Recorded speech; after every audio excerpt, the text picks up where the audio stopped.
right, so I'm installing the rocker arms. I clean them really good with brake cleaner. Really good. I clean them with them floated on this side, floated on that side. Under here, there's holes where the oil gets pushed in. I sprayed inside the oil galleys and cleaned them.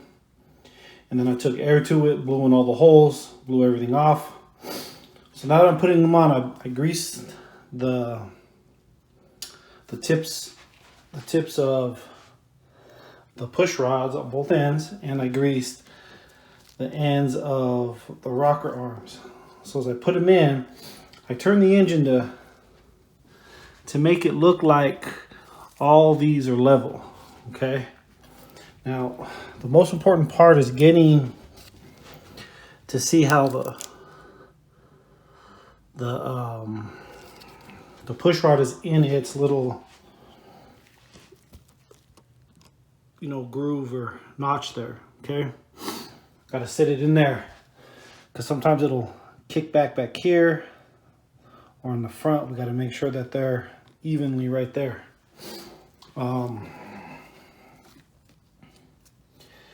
So that's what I'm doing. And so now, as you can see, how there's kind of a gap in some areas, right? So what I'm doing is I'm looking at this gap and I'm tightening them in the pattern of how they say to torque it 1, 2, 3, 4, 5. And I keep going. See, this one's further down, so I'm going to try to get this one a little bit tighter. Okay, so it matches the gap of that. Okay, so then I'll just keep doing evenly until they're snug, and then I'll go ahead and torque them down to was it 195 inch-pounds. That's it, and that's how I'm doing it. But you gotta really make sure that these things the push rods are inside here and not off to the side. So what I want to show you is how I'm torquing it. So I did 1 like a quarter turn, 2 quarter turn, and 3 quarter turn. And I'm also feeling how loose one is or how tight another one is. And I'll go to 4. Okay. And I'll go to 5. I've seen someone install them this way. Because it's 1 bar, you don't see that now that's loose again, right?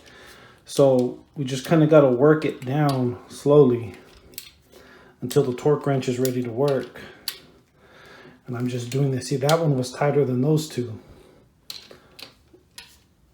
And that one's tight too. That one's tight too. So now let's go back and see. Quarter turns.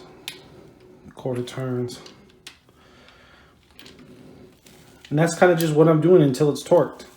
So I just don't want to bend that, cause any issues. Another thing too is I wanted to tell you is after you've already got them torqued where they click, go back through the pattern 2 to 3 more times, because what I found on the other side is that after I torqued them, I went back and like 1 and 2 had still like a little bit of a turn left before it clicked again.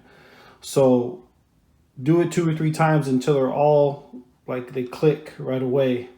So that's what I found, just to make sure that they're all even. So I'm gonna go through them another once or twice to make sure. So now I'm gonna go through the rocker arms on. Now what I'm gonna go through is start filling up the holes with all the sensors. So I got the VVT, a couple on the block, on the water pump. Start filling up all the holes and make this thing tightened up. And yeah, so yeah, I'm just gonna start doing that. I took off the tape and what I filled inside there, put a little oil around this so it slides in. Maybe here, because this, I cleaned that really good. So it's a little bit pretty dry. So yeah, I'm gonna install all the holes. And I didn't take off the tape or anything that I had plugged up the holes until I'm ready to do that specific sensor, so we don't get anything in them. So as I go through the block, I'll be peeling off all where everything, where all the holes were. So, and then re-examine and make sure there's nothing in there, of course.